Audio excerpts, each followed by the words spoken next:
Tide Boyz, a Swimrun Podcast. I'm Chip. And I'm Chris, and this is episode 52. And this week, we're going to be doing a little bit of a new format. We're calling it Advanced Topics in Swimrun. And this week's topic is Swimrun Flow. Sounds cool, huh? Tell me more. Yeah, so the idea for this show, and these are going to be more of like short form, deep thoughts. Something to chew on. Something to chew on, yep. As we have been studying the sport, interviewing people, learning a ton. Students of Swimrun. Oh, absolutely. We have found that there are some things where, to us, it just seemed like, oh, we just leveled up. So we thought it'd be interesting to kind of dive into these things. And one of them that we experienced in Austin, and it was pretty significant, was this idea of Swimrun Flow, where we've heard guests talk about it before, the technique of swimrun, managing transitions, being one with nature, going from leg to leg smoothly. Deep partner relationship connection. Good communication, all the things, looking out for each other.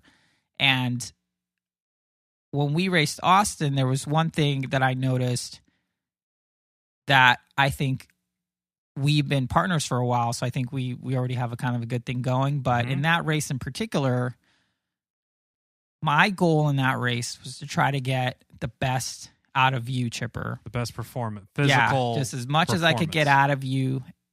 That was my job. Basically have you do the best you can. You were doing the same thing for me. Yeah. And I didn't know it, though. Yeah, but I was doing it as we were. Yeah, that's the thing. It was kind of subconscious. Like, we talked about our plan the night before, and we had everything. We knew what we were going to do for the race. Over a large donut, very large donut, and so we executed on our plan. But I think we kind of unlocked something by racing with the tether the entire time. This is the first race that we've done where we kept the tether on during pretty much all the runs. And the swims, obviously, but we made a conscious decision. It's like, hey, let's keep the tether on and let's just move. And there was a lot that we learned from that experience. And I think, like I said, I feel like we leveled up our teamwork, partnership. Yes. The Low Tide Boyz are now got like another little star. Yeah. And we were talking about this a little before that, we had done a handful of swim runs, maybe 3 or 4. I don't have the exact number. But we had also practiced the entire swim run. We had been practicing the entire summer doing swim runs every single weekend for months. So we started to like really kind of sharpen these knives up. And I felt like, hey, I had a good grasp and I felt pretty confident in our ability as partners. But you're totally right. During this race, and it didn't take for the race to be over. It was like probably a second or third leg, I was like, we are really vibing right now. You and I, we're in a great groove. Not chit-chatting as much, just sort of pushing. Like we were racing. And I think we both did things to kind of get us to that level that then we were able to express it in a race. Like, I definitely was working a ton on my swimming to just try to kind of catch up to where you are. And I was definitely, I put in more yards this year than I have since pre-children, since like my old school OG triathlon days. That's impressive in its own right there. Yeah, it's a blessing that I've actually been able to have the pool time. And I feel like you worked on, I'm going to just go out and say it, I think your transitions or aid station stuff was always pretty sloppy. Even when we would do like 100Ks, like No Man Left Behind, I would get annoyed and be like, come on, dude, let's go, let's walk. Yeah. And that was just kind of like, you would just like graze and just make sure you're all set. And you were just like, I was more like, let's just keep moving forward. So I think in that respect, you were just way better. You were just so much better at that. Like I think partly like we had a plan. We knew when we were going to take gels. Yep. Like all that stuff, like we already decided what was going to happen. And I think on race day, what that meant was we like weren't wasting any sort of mental energy on things that we didn't need to. And that's what I felt the tether really enabled us to do, is because, so Chris he's a faster runner. I don't even know if we could put 15, 20 seconds a mile faster.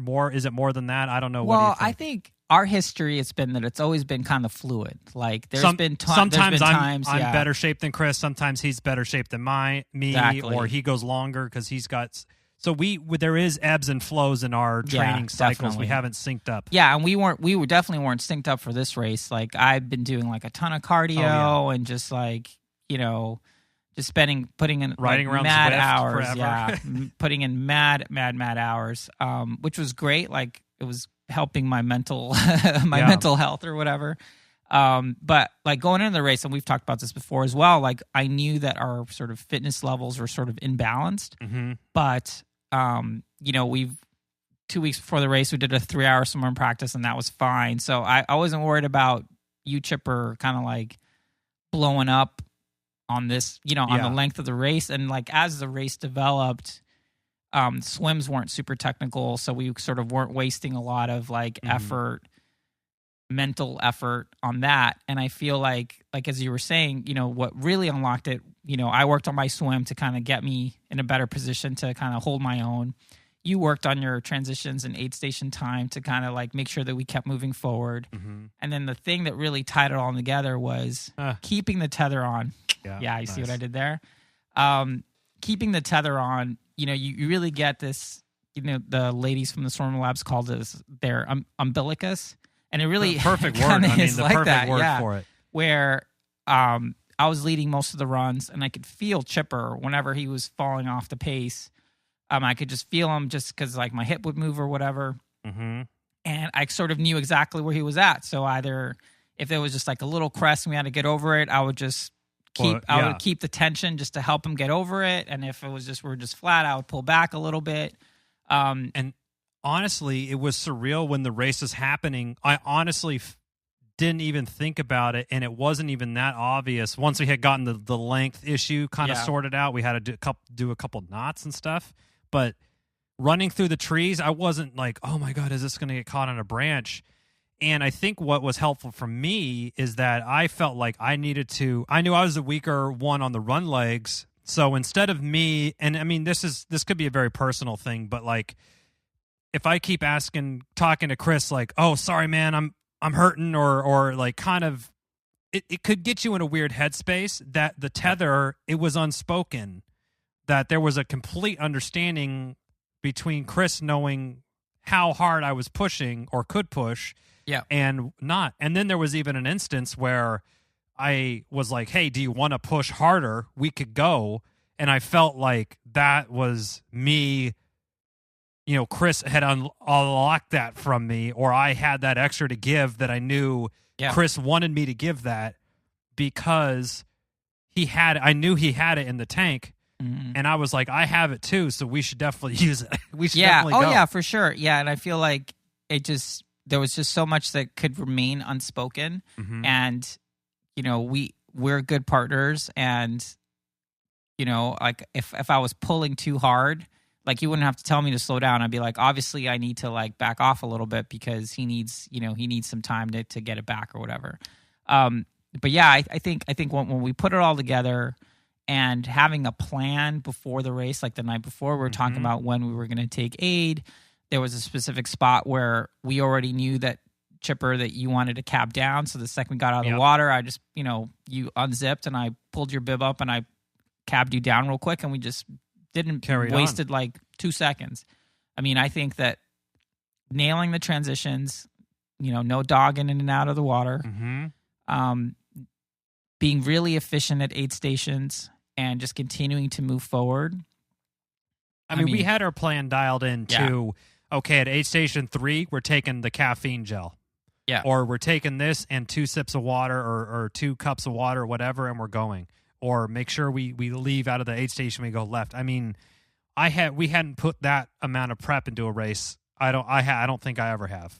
Outside of a triathlon. Well, I mean, and that's where I think that we really leveled up, and it was really from listening to our guests, over the year that we just picked up a lot of these little pro tips, and not just from Americans and Swedes and just international folks. I mean, their tips were coming from everywhere. So we've tried with the show to kind of like help people do that, but really for us, it felt like we were able to unlock it in this race. And I would say it almost probably took race conditions for us to really kind of like, because, our time goal for that particular event was, I think, about an hour more. We'd budgeted sort of an hour more than when we were at. And I kept looking down at my watch and just being like, we're really racing. Like, we're actually moving pretty well. Yeah. Which is why we started picking off those legs quick. Yeah, and we started like deciding to skip cliff jumps because it was just so much faster to kind of run down and jump in and shorten the swim and get on that last run, like big run leg. So we were making tactical decisions in a way that I think before we were just kind of out there, doing the best we can. But I mean, our usual level of chit chat was so much lower. I mean, we talked about this on the Fireside Chat episode last week that came out about Catalina, how when we finished, almost immediately we were like, we could do an hour better just from transitions because, I mean, I think we knew Catalina was going to be a really long day, and it was for us, but we wanted to make sure we were not going. We needed to finish, and I think we kind of like over-indexed on taking it easy. I mean, it was not taking for it easy, sure. but I mean, like, it was that race was no joke, right? It was a World Series, Attila World Championship qualifier. It was a legit race, and I feel like if that race was tomorrow, I mean, just even after not really training together or anything the last couple of weeks since I think Austin, we would go way faster. What would you give our Swimrun Flow score for Catalina out of 10? 1 being not we don't know what the hell we're doing. 10 being like dialed. Wow, that's a good question. I probably would give it like a 6. Okay, I was gonna go 5.5, 6. Yeah, like Austin? a 6. I mean, because I would say so for Catalina, like we knew what we were doing, and we knew how to get from A to B. It wasn't our first swim run. Like we had plans of like when we were going to do what. I think if anything, it was just, we weren't as trained up specifically for that course, which is a lesson learned for sure. Probably a little light on the swim at that point too. Yeah. I mean, I think that we were like, oh yeah, that swim isn't going to be a problem. But I think that, being overtrained for the swim is never a bad idea. But yeah, I think that, I mean, I still think Catalina was a successful race for us. Absolutely. But yeah, like fast forward, 10 months or whatever. I mean, we felt like a completely different team. Yeah. Really, really polished. Yeah. Really dialed in. Yeah. And even when we had a little bit of adversity where we missed one, in hindsight, it looks like a very obvious turn. Yeah. When we were running back and we saw the area, we're like, we ran by this giant pink sign? How did that happen? Yeah. So that was my bad. But even there, I mean, it cost us not even 30 seconds or something. 2 minutes or something. But yeah, I think, our head was still completely in the game at that point. We were locked, and it helped. That was like the second to last leg. Oh, yeah. If that was in the middle of the race, we might have been. Yeah, like if it would have been like a major detour.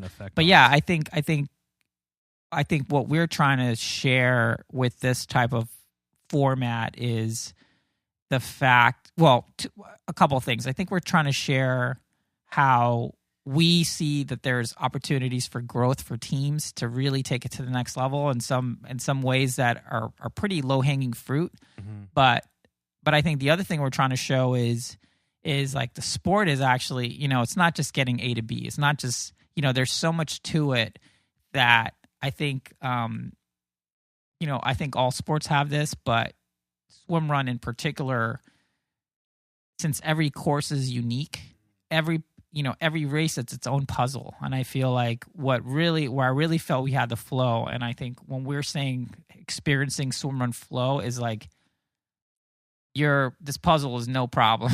You're moving through solving nature, it. Yeah. And it's such a seamless experience. Yeah, exactly. And I think, on the world championship level, I think you'd say when George and Pontus won Attila, what was it, 2019, like they unlocked that at like a world-class level, right? Where they were just moving great.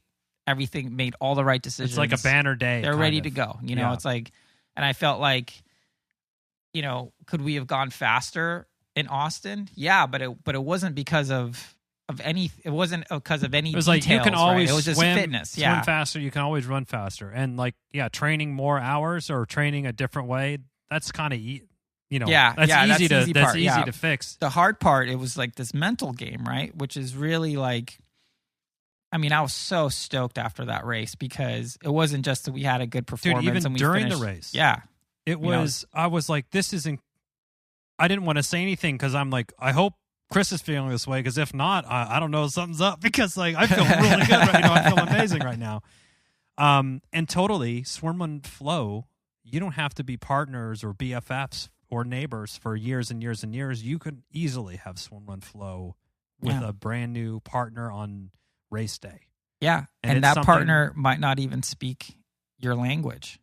So that's just some of our thoughts about kind of this concept of Swimrun Flow. Yeah. And we're going to try to have these episodes every once in a while. If you have a topic idea that you want us to go on about that's similar to this, let us know. This is basically going to be like when we have an epiphany about something or we really feel like we've leveled up on something significant that affects our performance, whether it's just an adventure or a race. I think that, we've taken it on sort of as our solemn duty to kind of share the knowledge of swimrun in general. But then, I thought that this race was kind of transformative for our partnership and for our team, the Low Tide Boyz team. We hope that you find that as well and that you found value in this type of format, and definitely let us know if you have any questions or if there's a topic you want us to talk about. We're happy to entertain it. And if we haven't reached that level, we're happy to bring people on who have. But thank you for listening to the inaugural Advanced Topics in Swimrun. Swimrun TED Talks. Swimrun TED Talks. Thank you for coming to our TED Talk. Thank you for listening to the Low Tide Boyz, a Swimrun podcast. Make sure to subscribe wherever you listen to your podcast and leave a review on iTunes if you're so inclined. You can also sign up for a newsletter at lowtideboyz.com. That's boys with a Z. And check out our meme page at The Low Tide Boyz on Instagram. If you have any questions or suggestions for the show, drop us an email at lowtideboyz@gmail.com. We'd like to thank Writing Easy Records for our show music, and of course our wives for their support and tolerance of our swimrun activities, hobbies, and other bullshit we do. Finally, you can support our efforts on Patreon. Until next time, get out there and go for a swim. And then a run. And then another swim. Then another run. And then another swim. And then run to the finish line. And just keep going until you're done. Yes. Or until you cross the finish line. Or run to the car. Or run to your car. Somewhere. Just keep running. Peace.